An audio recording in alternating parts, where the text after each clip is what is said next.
For centuries, the whole world was wondering how the giants of Easter Island moved around.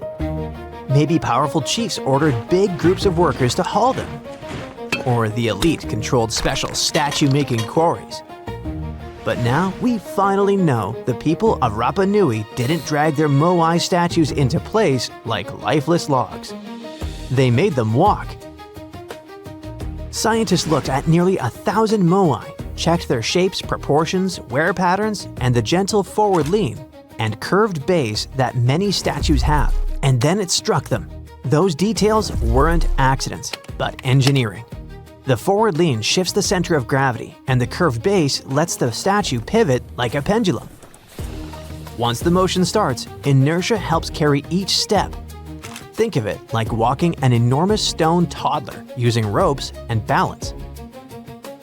To prove this right, the research team built a 4.35-ton replica. The real statues were around 13 tons, and some weighed up to 80 tons. With 18 people on the ropes, they walked the statue about 300 feet, about the length of a football field, in 40 minutes. That's faster and easier than dragging something flat across logs or rollers. The old roads of Rapa Nui also help the process. They're about 14 feet wide, and the way they curve inward makes them perfect to keep a statue steady while it walks forward. Every time the islanders moved a moai, they weren't just walking it, but they were literally shaping the road as part of the job. When you look at the island's landscape today, you can actually see these paths crisscrossing each other, sometimes running side by side like alternate routes. The ancient workers were likely clearing a stretch of ground, moving the statue a bit, clearing a bit more, then rocking it forward again in a specific rhythm. It looks like they spent just as much time prepping the road as they did moving the statue itself. So, the ancient Rapa Nui didn't need thousands of workers or modern machinery, and it all worked with just ingenuity, rhythm, teamwork, and clever design. Their transportation wasn't the only moai mystery.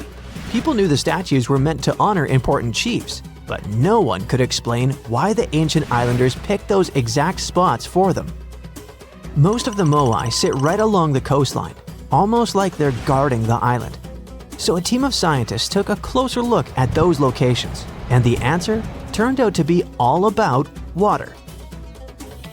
Easter Island's volcanic soil is super porous, which means it soaks up rainfall quickly. Because of that, there weren't enough rivers or streams, and the island ended up with very limited fresh water.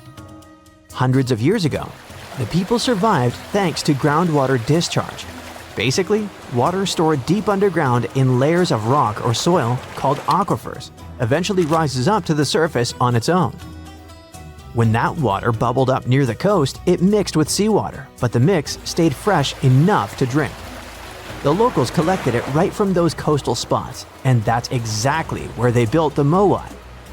They weren't just decorating the coastline, they were marking the island's most essential source of fresh water. Now, most of the moai bodies were made from volcanic tuff, a soft, easily carved stone, and most of the statues were carved in one quarry inside an ancient volcano. In October 2023, a wildfire tore through the quarry, and everyone who cares about Rapa Nui got really concerned about whether the site would survive future disasters. So when a team of scientists arrived in January the following year, a local community group asked if they could document the quarry, just in case another fire damaged it for good. The geographers jumped at the chance and launched about 30 drone flights over the quarry. Flight after flight, they collected an incredible 22,000 photos. After that, they spent months running those images through computer software that stitched every piece together into a single, hyper-detailed 3D model. Now anyone in the world can explore Ranu Raraku, one of Easter Island's most important quarries, without even setting foot on the island. Of course, the 3D model isn't just an online tour platform. The team noticed that there were several workshops inside the quarry, and carving techniques changed from one site to another. So there wasn't one chief who told them how to do it, but rather each spot worked like its own workshop that was tied to a specific family clan. This could also be another proof that the moai could move with far fewer people than anyone once believed. probably around 20 to 50. That's roughly the size of an extended family or small lineage group on Easter Island. Most statues were carved while lying on their backs from the top down. In the most common method, the carvers focused on the face first, shaping the eyes, nose, and mouth, and then carved the outline of the head and body around those features. The second method flipped that order. They carved the entire block into the basic shape of a moai first and didn't add any details until later. And in a few rare cases, the carvers went at the stone from the side and worked straight into a nearly vertical cliff, which must have taken some great skill. And just when researchers mapped over 1,000 moai and thought they knew them all, the island threw them a curveball. In the middle of a dried-up lakebed, a place no one expected anything, another statue appeared in 2025. It was the first statue found in a lakebed before, and it might not be the last. For at least 200 or 300 years, the laguna was almost 10 feet deep, so it would be impossible for humans to build or put a statue on the bottom. Scientists think the moai are over 500 years old. It's possible that the Rapa Nui people who built them probably brought the statue here when the lake was dry in the past. The new find turned out to be slightly over 5 feet tall, which is smaller than the other statues on the island. As the region continues to dry out, the lakebed has started revealing what it's been hiding for who knows how long. More statues could be tucked under those thick reeds that grew over the lake for centuries. Now that the water has receded, scientists might be able to use ground-sensing tools to detect what's buried beneath the surface.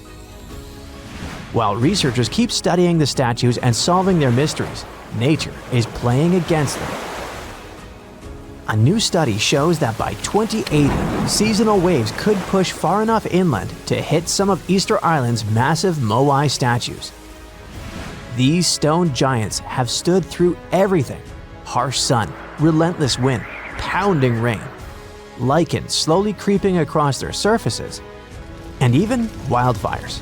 But rising sea levels already threaten the island's coast, and the moai now face a danger bigger than anything they've endured before. Researchers built a super detailed digital model, a digital twin of a bay on the island's southeast coast. They ran a bunch of simulations to see how different sea level rise scenarios would change the way waves move through the bay. The results of these simulations showed that waves could start reaching the site's 15 moai by 2080, and then of the most recognizable and photographed statues on the island could end up flooded. This spot sits on a big ceremonial platform and draws more visitors than almost any other moai spot on Rapa Nui. And the danger doesn't stop there. Dozens of other important cultural features nearby are also in danger. Ancient dwellings, petroglyphs carved into stone, burial sites, old rock gardens. Basically, the entire physical memory of Rapa Nui's cultural history. If the island doesn't manage these risks, it could even lose its UNESCO World Heritage status. Now that researchers understand the threat more clearly, they want to use this knowledge to help protect the island. Scientists hope to collaborate closely with local communities to safeguard Rapa Nui's cultural heritage for future generations. Scientists found a new statue on Easter Island inside the crater of an old volcano. They were sure they already cataloged all the moai. That's what they call those famous stone giants. But this discovery changes what we know about them. First of all, the moai were rarely alone, so we may hear about more of them in the same area. Second, it's the first moai found at the bottom of a lake. Scientists were working on a project to restore the marshland in the volcano's crater when they stumbled upon the statue. The lake that was here began to dry up in 2018. For at least 200 or 300 years, it was almost 10 feet deep, so it would be impossible for humans to build or put a statue on the bottom. Scientists think the moai are over 500 years old. It's possible that the Rapa Nui people who built them probably brought the statue here when the lake was dry in the past. The new find turned out to be slightly over 5 feet tall, which is smaller than the other statues on the island. It's a full-bodied one with recognizable features.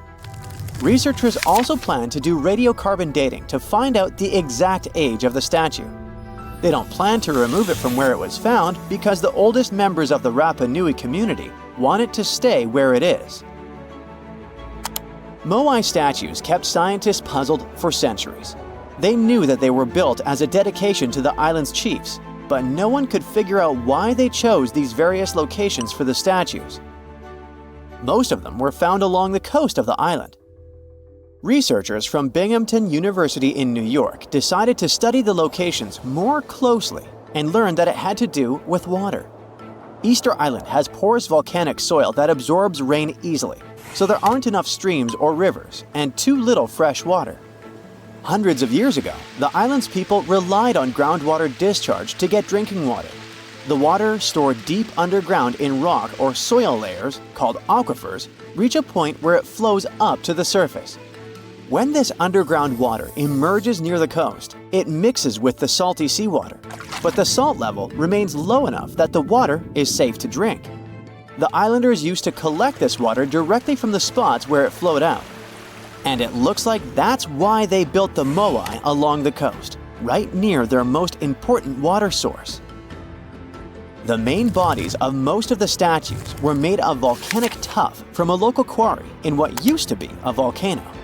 This material is easy to carve, but not so easy to transport. That's probably why researchers found over 300 unfinished moai back in the quarry. The rest of them stand in various locations, facing the villages. It looks like the statues were carved lying on their backs. Then, their sculptors detached them from the rock, moved them downslope, and set them in a vertical position to finish the work. When it was done, it was time to move the statue to its platform. And we're talking about moving statues that weighed around half as much as a single-story, unfurnished house without a car or any modern equipment for 3 miles. The locals must have invented some original transportation method. Scientists tried to recreate it and pulled moai replicas on wooden sleds. They thought someone would have used palm trees for that purpose, but this theory has been debunked. The most successful experiment so far was wielding ropes to rock the statue down the road in a standing position. This sounds legit, because the local Rapa Nui legends mention that the moai walked from the quarry. And of course, they needed a good road to get there.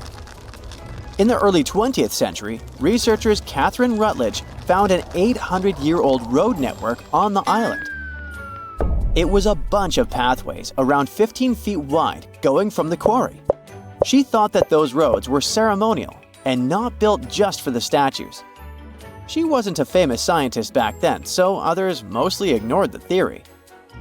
Several decades later, famous Norwegian adventurer and archaeologist Thor Heyerdahl published his theory.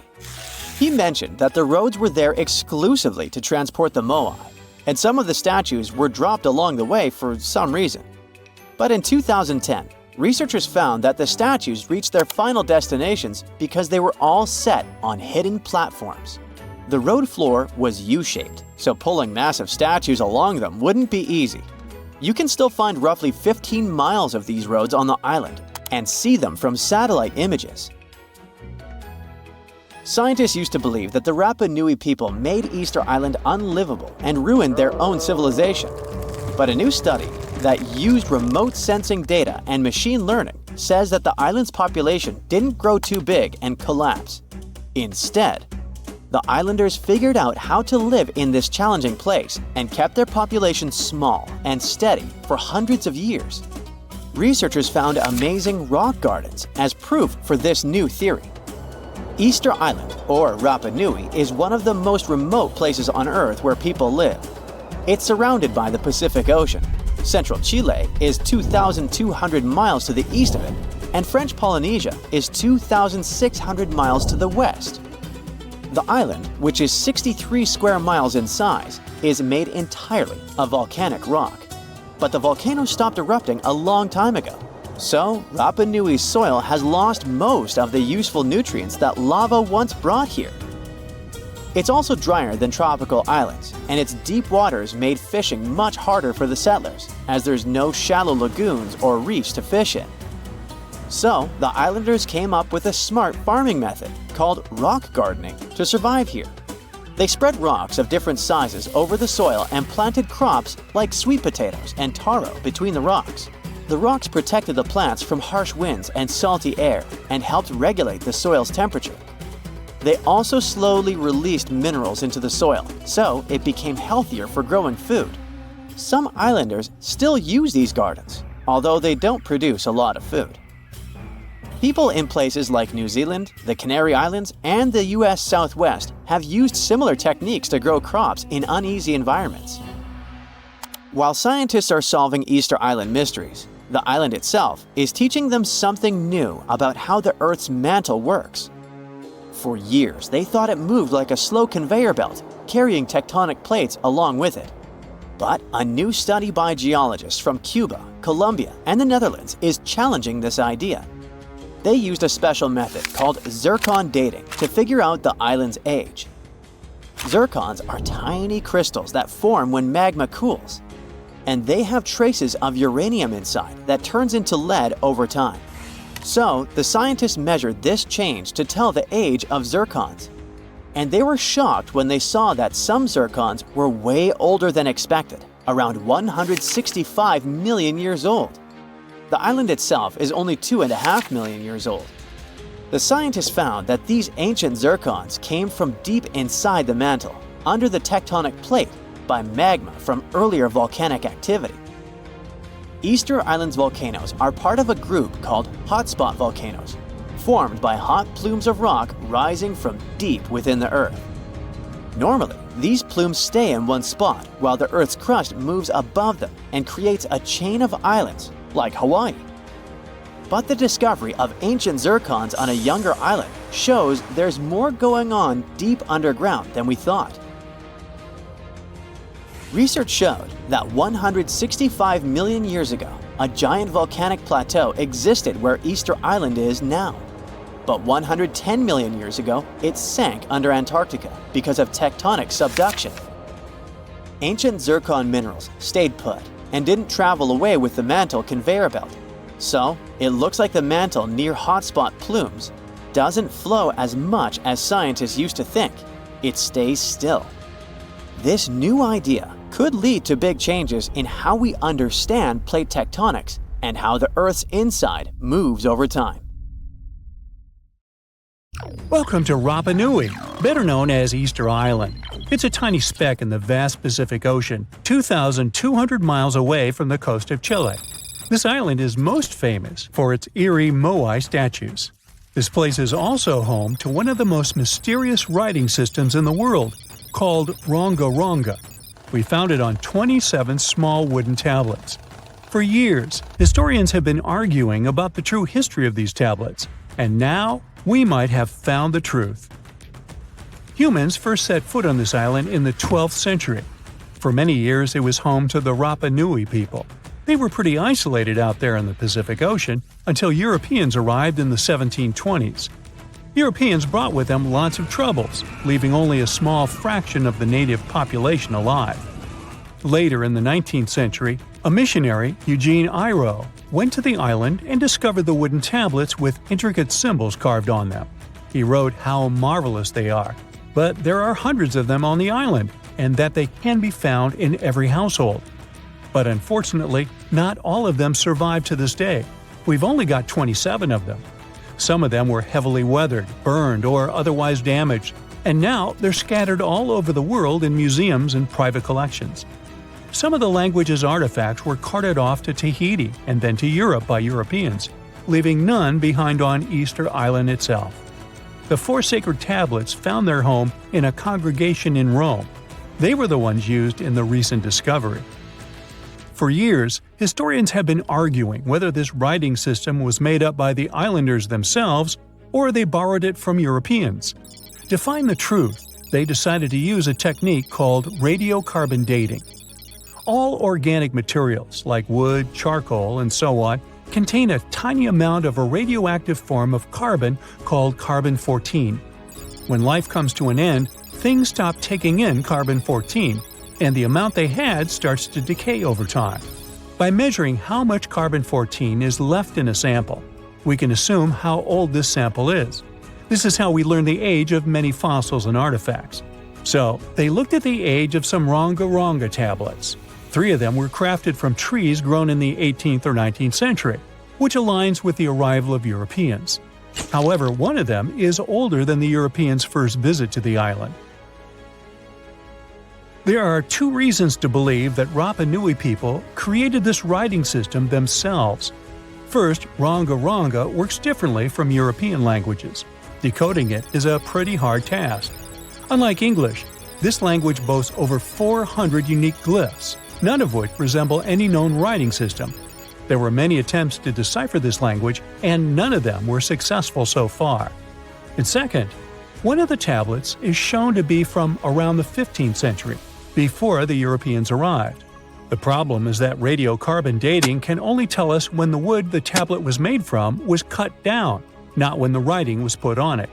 And since we've only got one tablet to go by, this isn't enough to be completely sure. On the other hand, why and where would they preserve cut wood for over 200 years just to grab it and write something on it one day? But anthropologists and historians say that it's possible. Scarce wood resources might have led the islanders to reuse old driftwood, which could be centuries older than the writing itself. This is known as the old wood problem in archaeology. Plus, the tablet looks very preserved.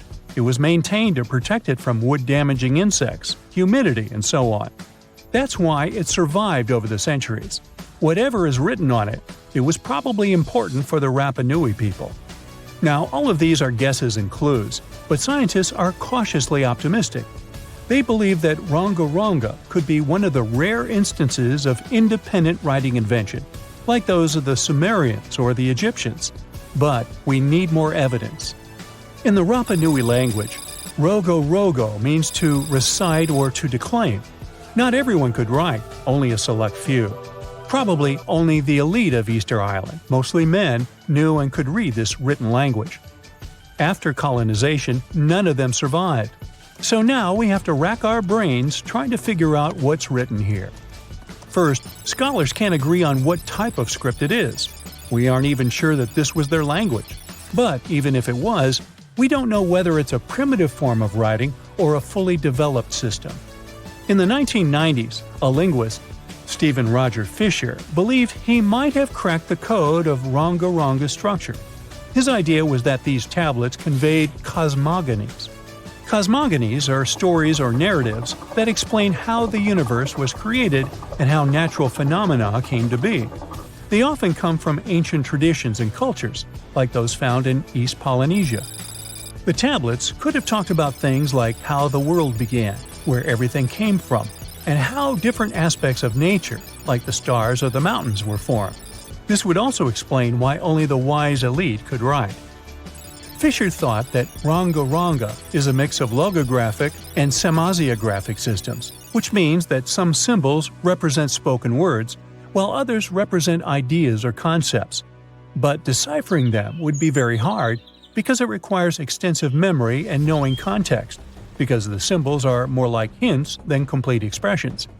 However, other language experts disagreed with his ideas, saying there were problems with how he put together his theory. Unfortunately, Fisher couldn't prove this hypothesis.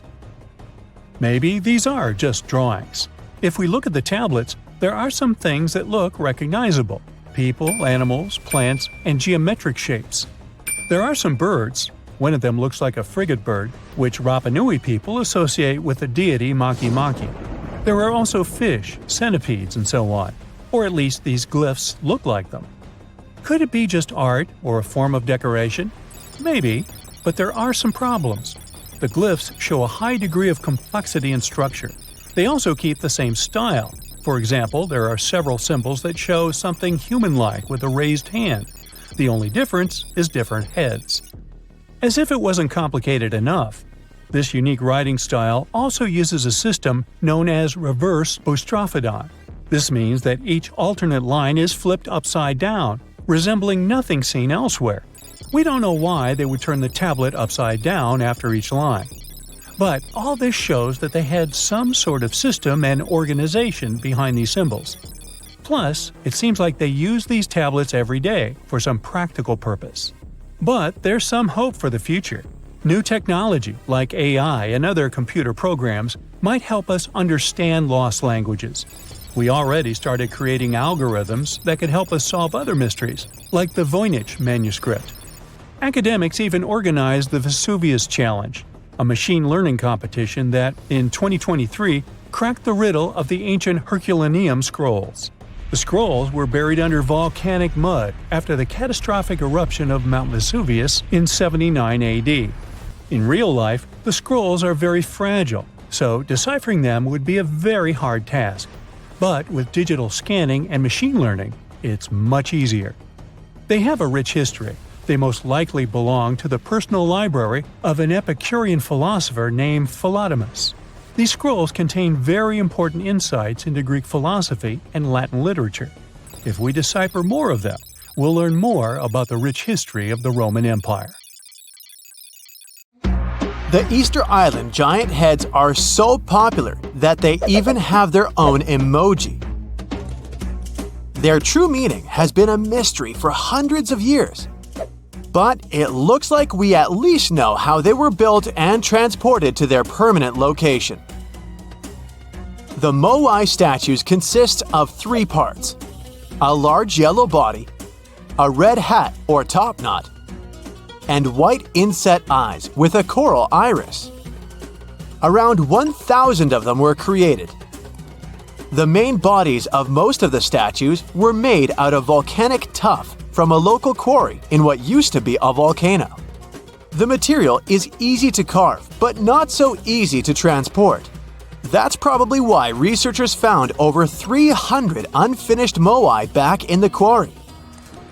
The rest of them stand in various locations, facing the villages as if watching over the locals. So, it looks like the statues were carved lying on their backs. Then, their creators detached them from the rock, moved them downslope, and set them in a vertical position to finish the work. Once it was done, it was time to get the statue to its platform.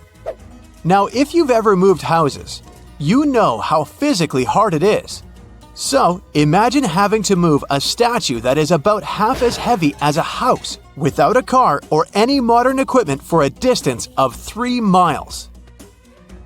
The locals must have invented some original way of doing it, and scientists tried to recreate it to guess what it was. They tried pulling moai replicas on wooden sleds. They thought someone could have used palm trees for that purpose, but this theory has been debunked. The most successful experiment so far was wielding ropes to rock the statue down the road in a standing position. This method sounds real because the local Rapa Nui legends mention that the moai walked from the quarry. And, of course, they needed a good road to get there. In the early 20th century, researcher Catherine Rutledge identified an 800-year-old road network on the island. It was a bunch of pathways around 15 feet wide going from the quarry. She thought that those roads were ceremonial and not built just for the statues. She wasn't a famous scientist back then, so others mostly ignored the theory. Several decades later, famous Norwegian adventurer and archaeologist Thor Heyerdahl published his theory. He mentioned that the roads were built exclusively to transport the moai, and some of the statues were dropped along the roads for some reason. But in 2010, researchers found that the statues weren't randomly dropped. They actually reached their final destinations, as they were all set on hidden platforms. Plus, the road floor was U-shaped, so pulling massive statues along them wouldn't be easy. You can still find roughly 15.5 miles of these roads on the island and see them from satellite images. And it looks like Catherine Rutledge was right about them. The roads were probably built for pilgrims to a sacred volcano, and the moai standing by them were sort of signposts. Halfway across the world in southern England lies another mystery made of stone, a massive sound illusion, a symbol of unity, a burial ground, or more. Scientists are still debating the purpose of Stonehenge. It took Neolithic builders around 1,500 years to construct this beauty, made of roughly 100 stones standing upright in a circle. Millions of tourists come to see it every year, and heritage protectors were worried about the modern road snaking close to the landmark. That modern road is now sunk into the ground below the grass level. And even though archaeologists assumed they could find an older road under it, they didn't have any high hopes. But when they took off a layer of asphalt, they noticed two parallel ditches that were nearly perpendicular to the road. The ditches connected the shortened sections of the avenue. That's what the archaeologists call the ancient pathway leading up to Stonehenge. It proves that the ancient people used to visit the monument for their purposes, and probably some ceremonies. Another interesting find during a dry summer was 3 dry patch marks within the stone circle. It looks like they were left there by 3 massive boulders. So Stonehenge could have been a full circle once. In 2021, archaeologists found a Roman road submerged in the Venetian lagoon. The fact that it runs there on the bottom for nearly 4,000 feet is proof that the Romans were here before sea levels rose and flooded the area. It supports the theory that there was an important settlement here centuries before Venice was founded at the spot in the 5th century CE. The ancient Romans were great at many things, and one of them was building roads. And it looks like they weren't afraid to work on the trickiest terrain. Scans have shown that the ancient road was built right on the beach, and it requires some serious skills. Imagine a village from over 1,000 years ago frozen in time.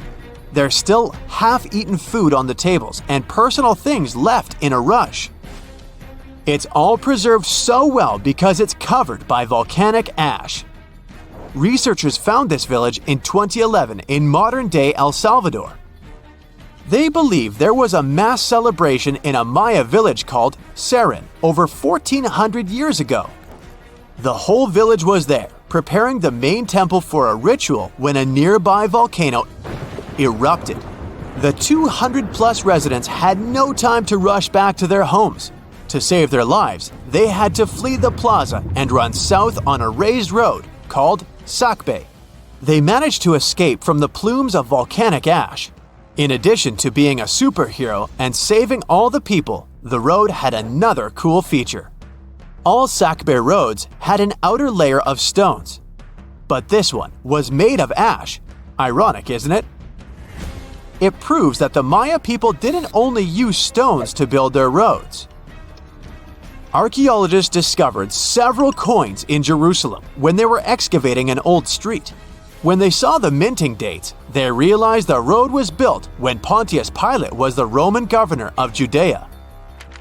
Since he was the local ruler, it's almost clear that he gave the order to build the road. The pilgrims most likely used this road to reach the Temple Mount for worship. The pathway, which was laid with over 10,000 tons of limestone, was almost as broad as a London bus is long. It had been there for 2,000 years. It's not common that you find such a luxurious road, and it's not clear why a Roman governor would spend so much money on the road. It was probably his attempt to make the city's population like him. Plus, it was a great way to show he had both money and influence. The Old North Trail is an ancient highway that the inhabitants of North America used for 10,000 years. First on foot, then with dogs, and finally with horses. The first travelers moved around the continent down its paths for thousands of miles long before the first Europeans arrived, and even during the last ice age. They used it to carry trade goods, visit relatives, find a mate, or just explore. Researchers keep finding evidence that the stories and legends of the Blackfoot Indians about this trail are real. And it could be even the road that served one of the most massive human migrations. The people who crossed from Asia on the Bering Land Bridge about 15,000 years ago and settled in North America might have used the ice-free corridor along the Rockies, which later became a part of the trail. The Nakasendo Highway was built in the 17th century during the Edo period of Japanese history to link Kyoto and Tokyo. The 310-mile-long road runs across mountain ranges and down onto the plain. It was one of the 5 main roads used by the feudal lords and their families to travel to the capital. There were 69 post stations on the route where travelers could stay overnight. The road was built for horses and pedestrians, as the Japanese didn't use carts. You can still walk parts of the route.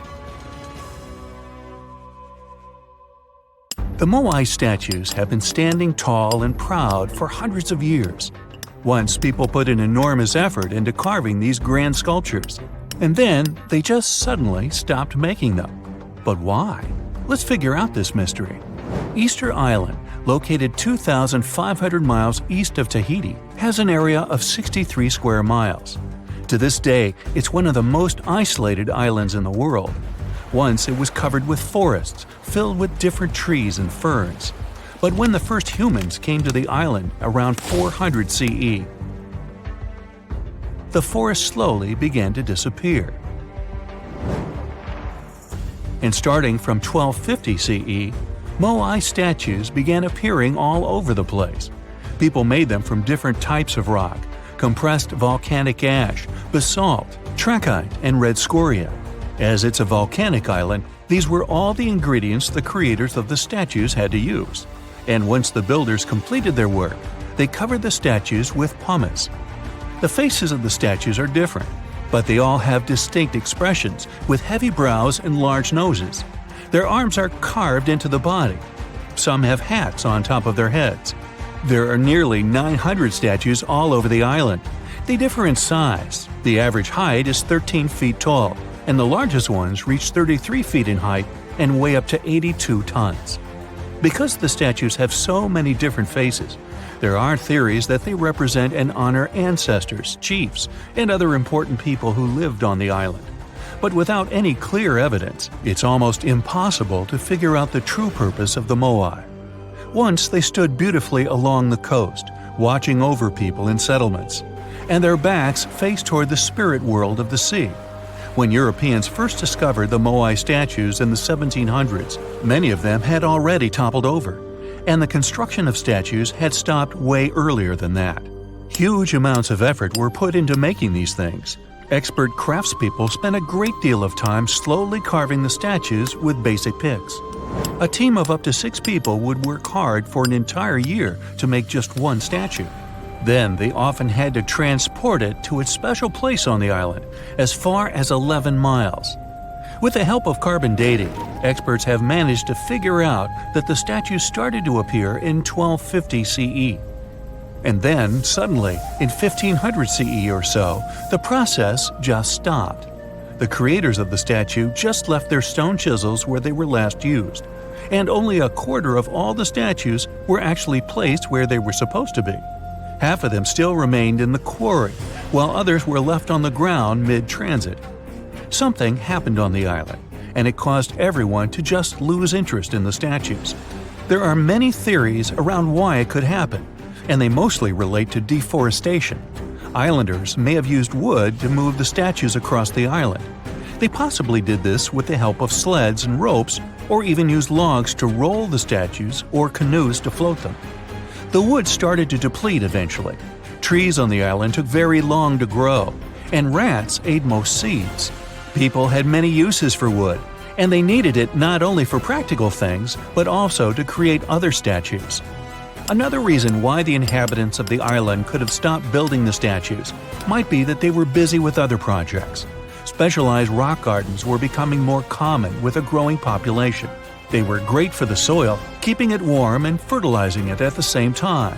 Islanders spent much time and effort making these rock gardens, and there simply wasn't enough time to focus on building and moving the statues. Another theory suggests that what people believed in changed over time. Supposedly, the islands once saw the statues as a connection to their ancestors. After some time, though, rituals depicting a show of strength and endurance became more widespread.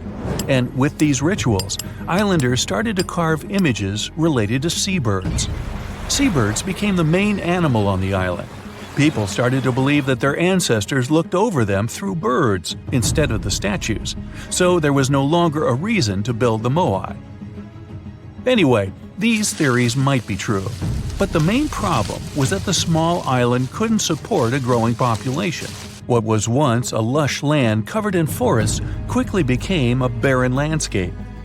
For the first few centuries, people relied on forest resources, but agriculture became more important sometime after 1550, when forests disappeared. Tribes that once worked together to build the fantastic monoliths focused on competing against one another instead. During this struggle for land and resources, the moai statues were toppled over because people wanted to reduce their significance. Over the following centuries, all the statues were pushed over, but not all of them deliberately. Many fell naturally after being neglected for so long. Some even ended up in the ocean water surrounding the island, and there they sat for a while. But there was some good news for these statues. They were re-erected, providing a great experience for visitors from all over the world. If you make a journey all the way to this isolated island, the first question you'll probably ask will not be how the statues were made or how they were moved. It will be, how on earth did anyone even make it here in the first place? It was one of the most amazing feats ever. The Polynesians sure did some pretty extraordinary things. From as early as 1500 BCE, these boat-faring people began to explore their world. They used the most advanced marine inventions of their time. They sailed across the ocean in catamarans and outrigger boats, starting in Southeast Asia and inhabiting many more places throughout the Pacific. They lived as far north as Hawaii in 900 BCE and all the way to the south in New Zealand by 1200 BCE. And the farthest journey to the east was, of course, Easter Island. In only a few hundred years, these early sailors inhabited an area of thousands of square miles. They simply memorized where they had already been and, this way, managed to navigate the ocean. They used a wide range of techniques. They watched the sun as it rose and set during the day. Stars helped them at night. If it was overcast and sailors couldn't figure out direction visually, they used other brilliant methods. They watched the movements of ocean currents and wave patterns and paid attention to bioluminescence in the water. These patterns helped them find where specific islands were located. These seafarers even understood how islands and atolls in the distance caused air and sea interference patterns. Birds provided them with certain signs too. Some of them migrated long distances from one island to another, which gave travelers some kind of a visual connection for their route. Other types of birds had specific feeding times. Sailors knew when and where they hunted and directed their boats depending on where these birds fed. Vikings certainly get way too much credit for their seafaring abilities. Where they used a sun compass, the early Polynesians relied purely on the knowledge of how nature itself could guide them. Their skills were so advanced that in 1769, Captain James Cook, an English explorer, even hired a Polynesian navigator because of his extensive knowledge of the seas. But even more surprising was the fact that he drew a map from memory. It covered an area that was 2,000 miles wide. In this region, there were 130 islands, and the navigator knew 74 of those islands by name. At the beginning of their voyage, Captain Cook often disregarded the navigator's advice, but toward the end of their journey, he was very impressed. He also recognized the Polynesians as possibly the most widespread nation on Earth. Stonehenge is famous, but it isn't the oldest UK monument of its kind in England. That title belongs to Flagstones, a site that predates Stonehenge by about 200 years. In fact, it's possible that whoever built Stonehenge might have been copycats, or perhaps, as some prefer, inspired by flagstones. Let's start unraveling the mystery of flagstones by looking at its exact age. To crack this ancient puzzle, scientists turned to a powerful technique: radiocarbon dating prehistoric monuments. This method works on organic materials like wood, bone, or charcoal that are up to about 60,000 years old. Each of these materials contains something called carbon-14. When an organism passes away, its carbon-14 starts to break down at a predictable rate. By measuring how much is left, scientists can estimate the age of these ancient objects. The method is really impressive, so it doesn't come as a surprise that the inventor of this method was awarded the Nobel Prize. Radiocarbon dating has revealed that people built flagstones around 3200 BCE, making it older than even the earliest parts of Stonehenge. But the mystery of flagstones is just beginning to unfold. Flagstones is located in Dorset, in southwest England, about 37 miles away from Stonehenge. It was discovered in the 1980s when workers were building a new road. Archaeologists dug up a huge circular ditch about 330 feet wide, made with overlapping pits. Inside the pits, they found the remains of at least 7 people, a cremated adult, 3 young individuals, and 3 other adults whose bodies were partly cremated. This shows that people could have used the site as an ancient cremation burial site. Flagstones is basically a big, ancient circle that popped up right where early farming communities were spending their time. If you went there today, you wouldn't see any obvious walls or banks. But if you look inside the pits that make up the circle, you'll find chalk rubble from both sides. That's a clue that when people dug these pits, they used the dirt and chalk they took out to build up banks both inside and outside the circle. This special spot sits right in the middle of a whole bunch of other really old monuments and sites, which were built over thousands of years during the Neolithic and Bronze Ages. Experts have figured out the ages of some of these nearby places really well. For example, the ditch at Maiden Castle dates back to around 3600 BCE, and the Big Henge at Mount Pleasant was built around 2600 BCE. Today, half of Flagstones is under that road, and the other half is under an old historic house looked after by the National Trust. You can find objects from the site at the Dorset Museum. Because flagstones and early Stonehenge look so similar, with round enclosures, pits, and cremated burials, scientists used to think they appeared at the same time. But thanks to radiocarbon dating, we now know flagstones, this ancient cremation burial site, is the earliest big circular monument ever found in Britain. To figure out how old the site really is, researchers tested things like human bones, red deer antlers, and charcoal found there. One of the most puzzling discoveries was a young man who was buried under a huge sarsen stone in the middle of the circle. Someone left him there about 1,000 years after people used the site for the first time.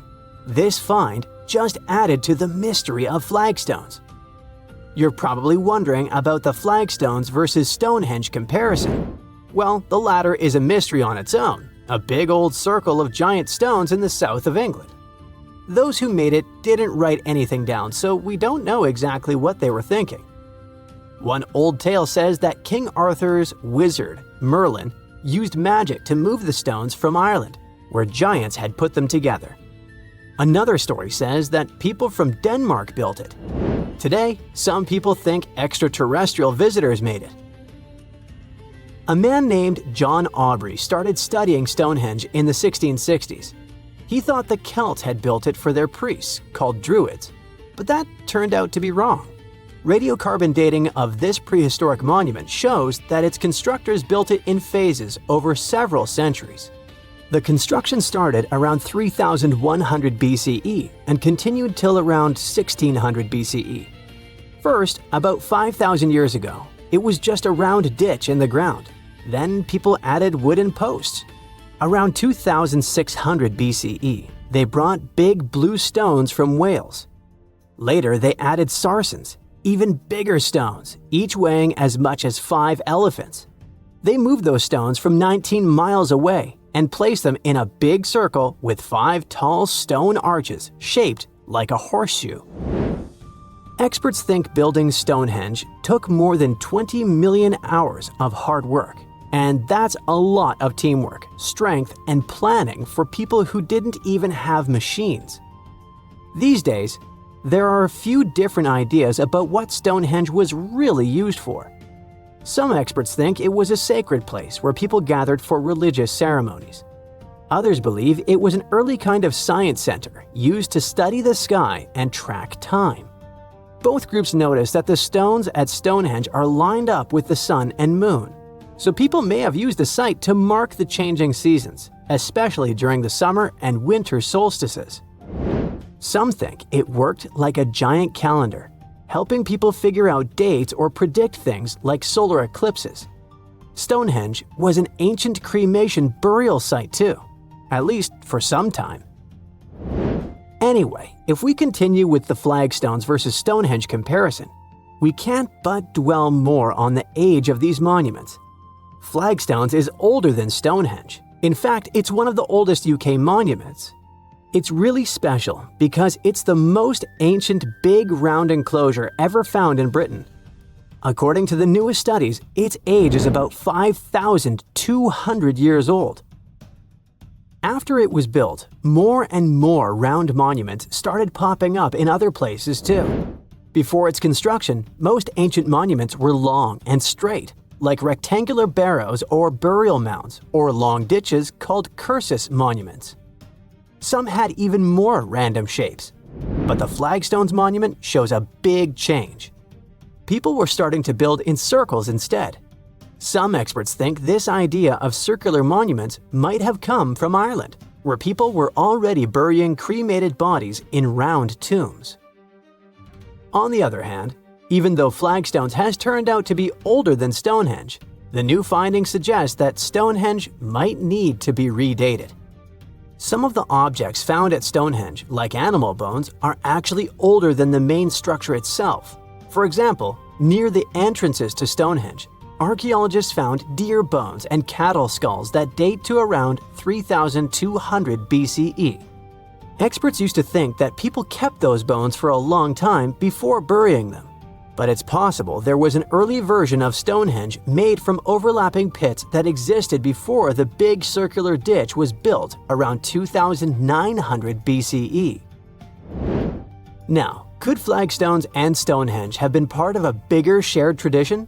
Could there have been other ancient cremation burial sites in the UK? After all, these constructions aren't the only round prehistoric monuments in Britain. In Wales, there's a similar site, called Llandegahenge, which also looks like a circular burial place. Such a way of burying the deceased might have been a common custom across the UK because you can see similar structures in Eastern Ireland. In the Boyne Valley, for example, there are ancient places like the Mound of the Hostages that people used in the same way. Now, researchers want to do more digging in Ireland to see if some of those monuments were built before 3,200 BCE. If they're even older than flagstones, they might help explain where the idea of building round burial sites started and why people across Britain and Ireland were building them. The more we learn, the better we'll understand what these sites were really for and how the people back then might have shared beliefs and traditions across the sea. Hopefully, one day, we'll figure out the mystery of flagstones, one of the oldest monuments in the UK. Stonehenge wasn't a witchy monument to travel through time. It was actually constructed as a hope to build a different future. Recent research just found out that the monument was probably raised as an attempt to reunite the Britons during a period of big division. The thread of this story lies on the altar stone, the monument's most iconic rock. For years, scientists believed that the stones used in Stonehenge, including the altar stone, came from the nearby Preseli Hills in Wales.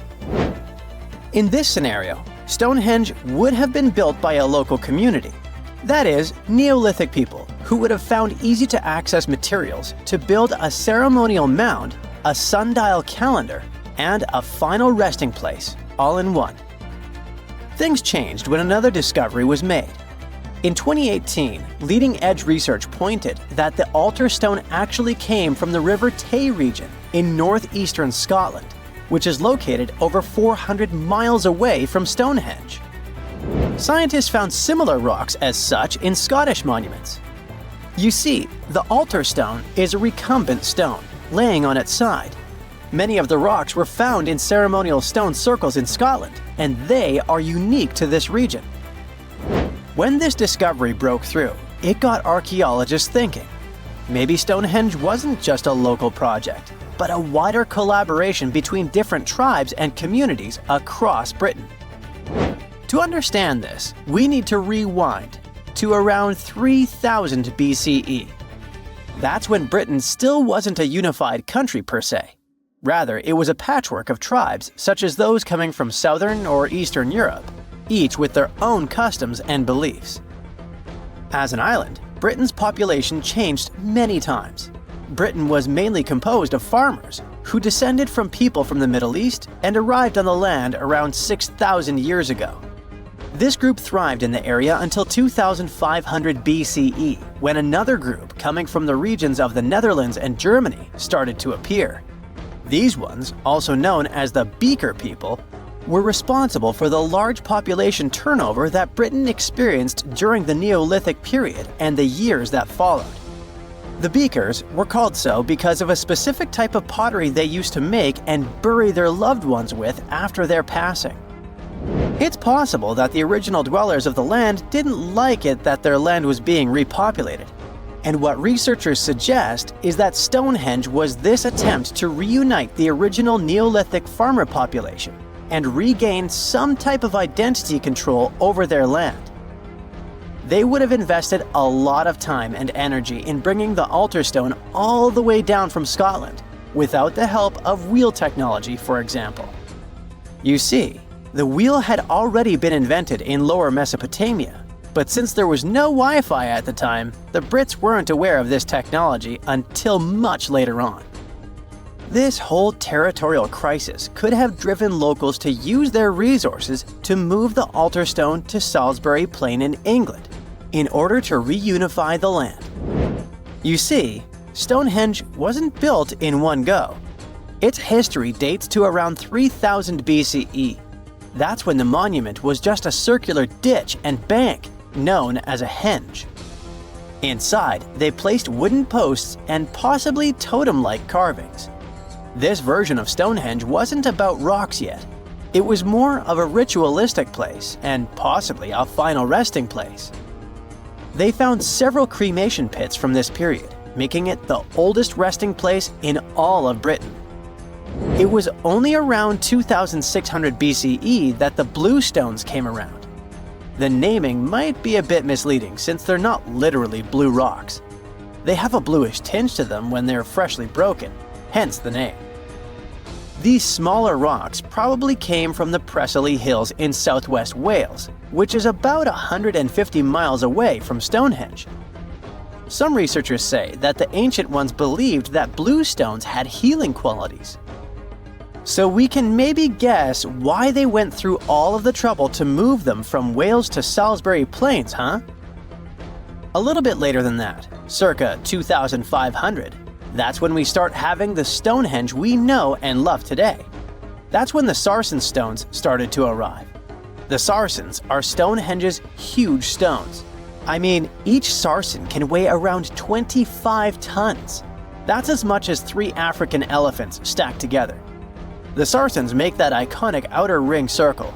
Supposedly, that's also when the altar stone was moved from Scotland directly to the heart of Stonehenge. The altar stone is the largest of the blue stones used to build Stonehenge. Today, the altar stone lies recumbent at the foot of the largest trilithon of the monument. In case you don't know, the trilithons are the horizontal stones used to form those famous arches we see today. And here's where the story takes a twist. For nearly a century, scientists believe that the altar stone came from the same area as the blue stones, the Preseli Hills in Wales. It made sense back then. If you're already hauling stones from Wales, why not grab a special one to be the so-called altar? Except that theory started crumbling in 2018, when a team of researchers decided to dig deeper. They used advanced geochemical analysis to pinpoint where the altar stone's sandstone actually came from, and it turns out it wasn't Wales. Instead, the results pointed north, specifically to the Orcadian Basin in northeastern Scotland. 400 miles from Stonehenge. This revelation changed the whole script of Stonehenge's story. How would they move the rocks, you may ask? Well, there's an old theory known as the ice road that suggests that the rocks were moved by natural icy pathways that formed during the winter. This way, they could slide the rocks down all the way to Stonehenge. But hey, if we're talking about a distance of over 100 miles, that's not too realistic. Anyways, this theory was debunked because it was warmer back then than it is today. There's also the river theory that suggests that the rocks were floating along the river from the quarry to the site. But if we're talking about sarsen rocks, they're too heavy to float. So there goes this theory. What we're saying is, no one knows how the rocks were moved. Another interesting info came from all the research done in Stonehenge. A recent laser survey of the stones revealed the different stone working methods used and has shown that some parts of the monument were more carefully finished than others. In particular, the northeast side and the inner faces of the central trilithons were finely dressed. FYI, a trilithon is one of Stonehenge's most famous shapes. It's when two huge monoliths receive a third one on top of them, connecting the two together. This fancy word is just Greek for having three stones. But anyway, the bigger question, and maybe why Stonehenge is so famous, is why it was built in the first place. You see, Stonehenge's entire layout seems to have been carefully planned to align with the movements of the sun. The monument's architecture is particularly attuned to the solstices, the shortest and longest days of the year. During the summer solstice, the sun rises perfectly in line with the heel stone, casting light straight into the heart of the stone circle. A spectacular, almost magical sight that surely wowed its ancient audience. But it's the midwinter solstice that seems to hold a special connection to the altar stone. As the sun sets on that day, its light aligns with the altar stone at the center of Stonehenge. To the builders of Stonehenge, this alignment may have symbolized more than just celestial precision. It likely carried profound ancestral and spiritual significance. The altar stone, illuminated by the setting sun, could have been seen as a bridge between worlds, connecting the living with their ancestors, the earth with the cosmos, and the present with the eternal. In a world without calendars, clocks, or weather apps, the solstices were everything. They marked the rhythm of life, guiding agricultural cycles and spiritual rituals alike. So Stonehenge wasn't just about the stones or the people who built it, but perhaps a way to honor their ancestral roots in an ever-changing world. Stonehenge took approximately 20 million man-hours to build. For comparison, an average human doesn't live much over 700,000 hours. This is Jack, one of the first builders of Stonehenge. Let's say Jack lived to be 80 years old, which is extremely improbable, but it makes it easier for me to crunch the numbers, thanks. If Jack had spent his entire life, from age 0 to age 80, working on the Stonehenge project, it would have required approximately 28.5 generations of people doing the same thing to complete it. That's next to impossible. To make it more plausible, let's multiply that by 2. After all, Jack wouldn't want to dedicate his entire life to moving stones, and he didn't live to be that old. Thus, we arrive at around 57 generations needed to build Stonehenge. That's not enough room on the screen for me to introduce John, Jack's great-great-great-great, you get the drift, grandson. So it all began around 5,000 years ago with just a simple circular earthen bank and ditch. Fast forward to around 26,000 BCE, and the builders replaced that initial structure with a complex arrangement of wooden posts and brought in around 80 dolerite bloom stones from Wales, which were rearranged at least 3 times. Then, a few hundred years later, they added those massive sarsen stones, each weighing around 25 tons. These enormous sandstone blocks were transported about 19 miles to create a continuous outer circle, with 5 trilithons, 2 upright stones topped with a lintel, forming a horseshoe shape inside. It was a millennium-long building process that demanded years of hard work. So people must have lived nearby, right? But how would they have found shelter back then? Today, we have houses for builders on site, small accommodations that serve as temporary housing.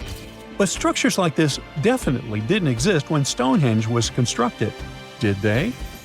Well, actually, they existed, and some recent archaeological digs near Stonehenge prove it.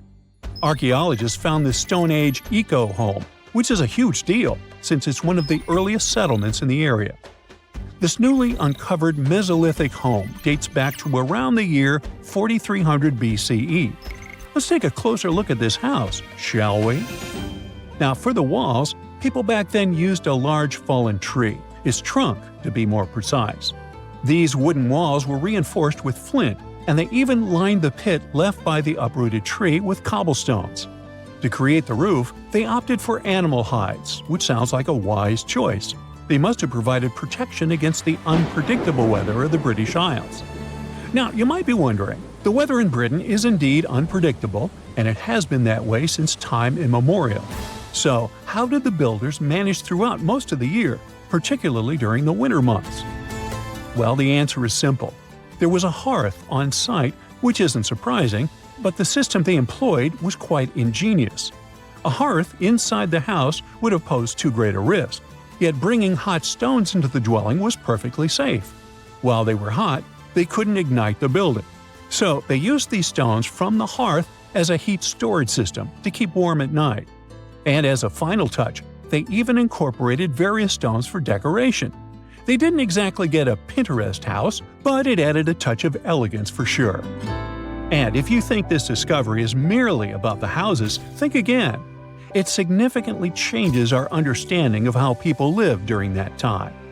This discovery places them in an important prehistoric setting right at the start of the Neolithic area, sparking some interesting questions about whether these early folks could be related to the people who built Stonehenge. But there's a big worry.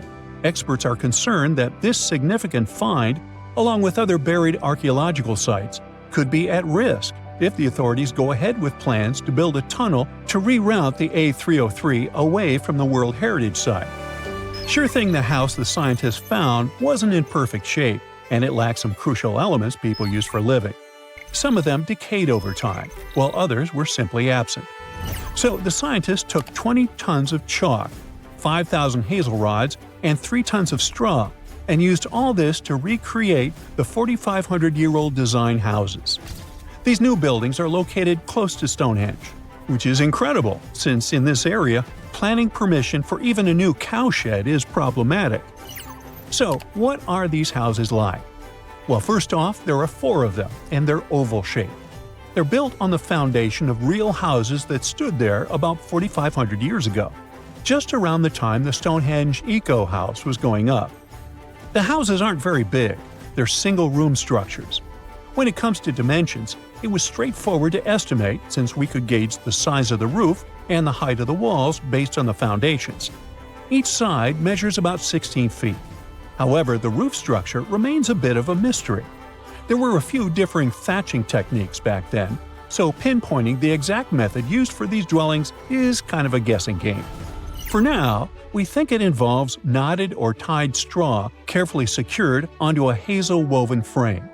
When fires are lit, the smoke from the hearth wafts up through the thatched roof. Now, remember those 20 tons of chalk? That was needed for the floors and walls. The white chalk walls and floors reflect sunlight and capture heat from the fire. But here's the kicker. The builders encountered a challenge because the ground was so waterlogged that some of the chalk floors took weeks to dry out. By the time they should have been bone dry, they were still as sticky as chewing gum.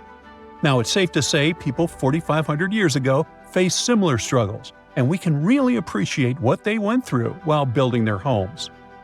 The final layer of daub was applied using rags, giving a smooth, almost shiny finish that looks surprisingly classy. The interiors are furnished with wooden and wicker beds and shelves, along with clay pots and jars, all centered around a cozy hearth.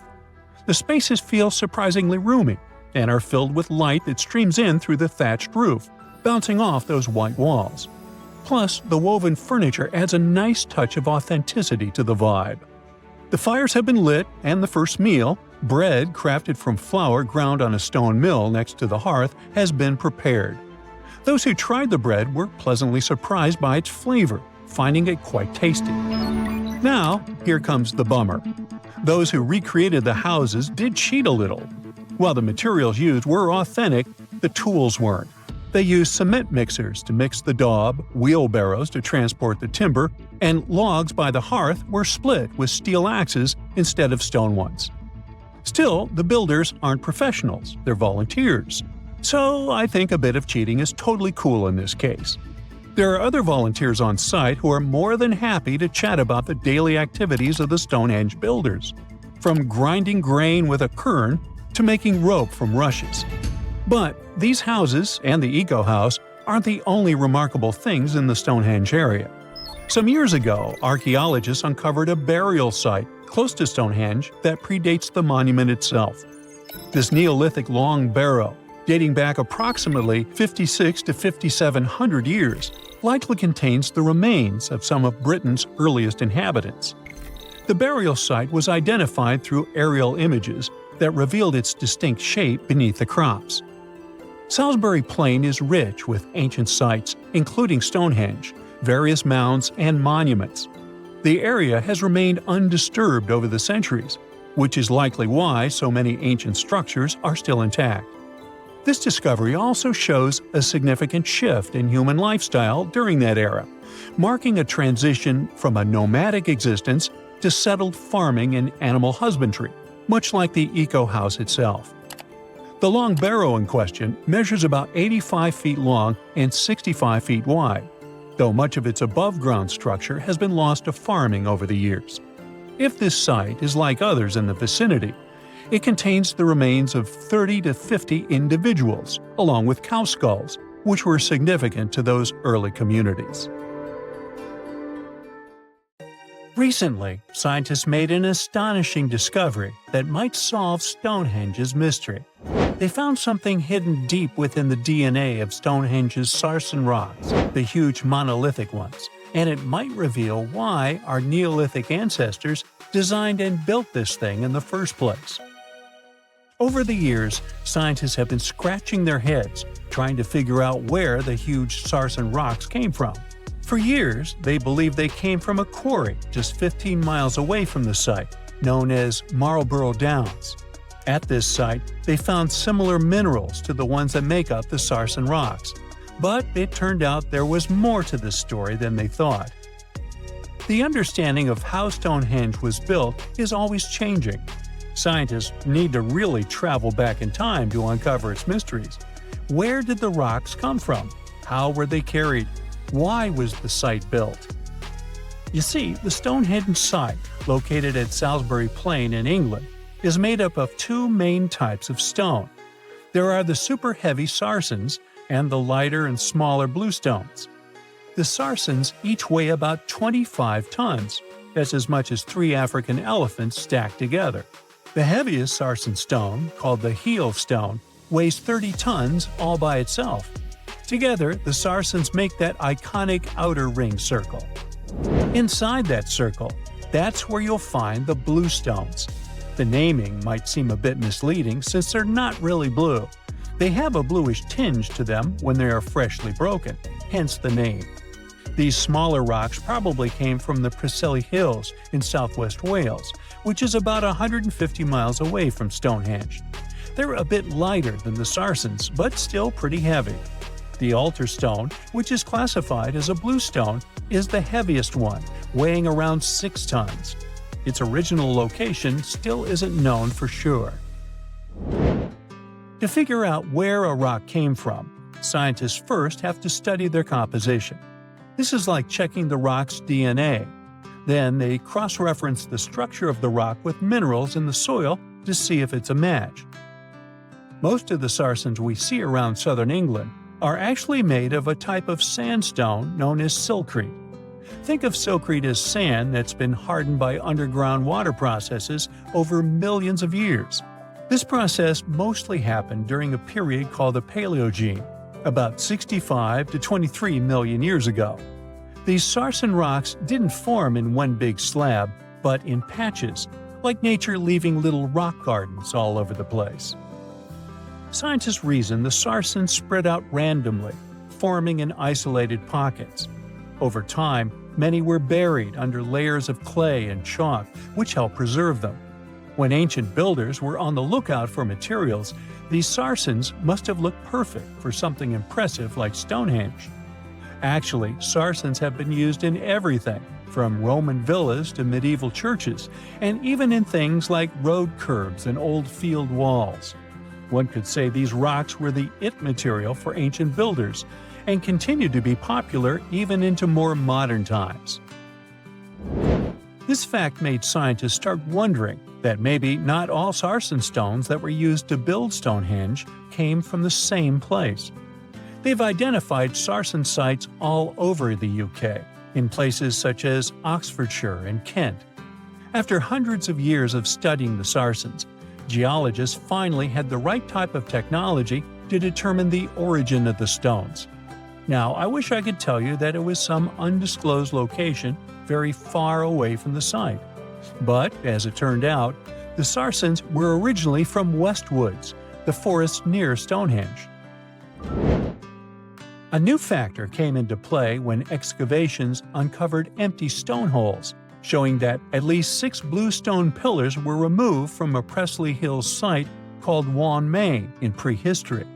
They had a stone circle over there, and it's believed that some of Stonehenge's rocks were recycled rocks from this more ancient circle. If this is true, it might be that Stonehenge is part of a much larger landscape of ancient sites. If this is the case, then Stonehenge is just the cherry on top of a much larger scale project. Think of it as the sacred centerpiece of an entire landscape of monuments, mounds, stone circles, and things. This is why scientists want to find out where the rocks came from so badly. It could lead to why and how Stonehenge was built. Now, Stonehenge didn't just pop up overnight. It was built in several stages over hundreds of years. It's likely that it wasn't a single unified vision, but more like a big community project that evolved over time. With each generation, the builders brought in their own ideas, creating a stone structure that would last for ages. The first stage was around 3100 BCE. That's when people dug out a circular ditch and likely set up some bluestones as sort of a starter ring. Later, they added the sarsens and even topped some of them with horizontal stones to form those famous arches you see today, also known as the trilithons. These ancient builders had some challenges on their hands. How would they move the rocks? There's an old theory known as the ice road that suggests that the rocks were moved by natural icy pathways that formed during the winter.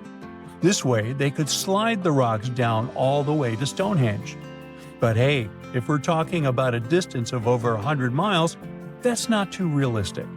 Anyways, this theory was debunked because it was warmer back then than it is today. There's also the river theory, which suggests that the rocks were floated along the river from the quarry to the site. But if we're talking about sarsen rocks, they're too heavy to float.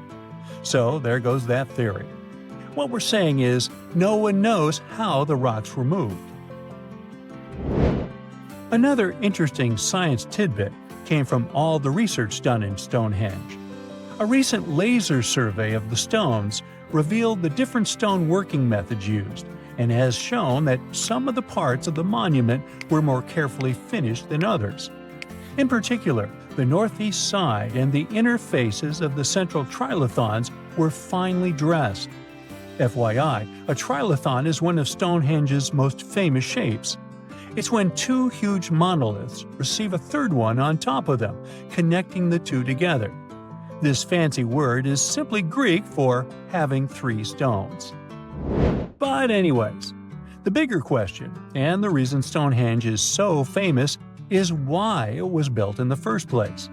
Theories are all over the place, and some sound like they're straight out of a sci-fi show. So here's a rundown of the most popular ideas. There's, of course, the solar calendar theory. This one supposes that the stones are aligned with the movements of the sun, especially during the summer and winter solstices. During the summer solstice, the sun rises to the left of the heel stone, that's the lone stone outside the main circle, lighting up the entire monument. Some say it's the ancient version of a calendar, marking the year's longest and shortest days. Some archaeologists think Stonehenge might have been an ancient healing center. Pieces of bluestone have been found chipped away, possibly by people who believed they had healing powers. The theory goes that people traveled from all over to come to Stonehenge in hopes of a cure for whatever was ailing them. There's also some speculation that Stonehenge was the place to be. Think of it as an ancient gathering spot. Some evidence suggests that communities from distant areas traveled to Stonehenge for gatherings, feasts, and ceremonies. Studies of bones found near the site show they came from all over Britain, making it a sort of prehistoric meetup location.